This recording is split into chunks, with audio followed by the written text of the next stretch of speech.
বাংলাদেশ ও ভারতের সীমান্তে চলমান অস্থিরতার মধ্যে সংঘাত বন্ধে বিএসএফ বাংলাদেশ সীমান্তরক্ষী বাহিনী বিজিবির ইতিবাচক ভূমিকার প্রশংসা করছে। সম্প্রতি চাঁপাইনবাবগঞ্জ সীমান্তে বাংলাদেশি ও ভারতীয় কৃষকদের মধ্যে সংঘর্ষের ঘটনা ঘটে, যা অন্তত ৫ জনকে আহত করে। বিএসএফের পক্ষ থেকে বলা হয়েছে, সংঘর্ষের সময় তারা পরিস্থিতি নিয়ন্ত্রণে আনতে দ্রুত পদক্ষেপ নেয়া এবং বিজিবির সহযোগিতার উল্লেখ করে পরিস্থিতি মোকাবিলায় তাদেরও প্রশংসা করেছে। ডেস্ক নিউজে বিস্তারিত জানাচ্ছেন সিদি জান্নাত।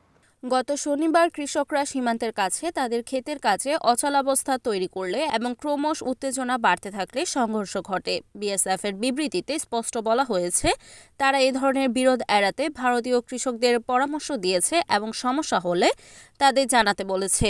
এছাড়া বিএসএফ ও বিজিবির ইউনিট কমান্ডাররা নিজেদের মধ্যে আরও ভালো সমন্বয় গড়ে তোলার জন্য কাজ করছেন। এটি স্পষ্ট যে দুই দেশের সীমান্তরক্ষী বাহিনীর মধ্যে সহযোগিতা এবং যোগাযোগ বৃদ্ধি পেলে স্থানীয় এলাকায় শান্তি বজায় রাখা সম্ভব হবে। এরই মধ্যে সীমান্তের সংঘর্ষের ভিডিও স্থানীয় সংবাদ মাধ্যমে প্রচারিত হয়েছে, যা মানবিক সংকট এবং রাজনৈতিক উত্তেজনা উভয়কেই নির্দেশ করে।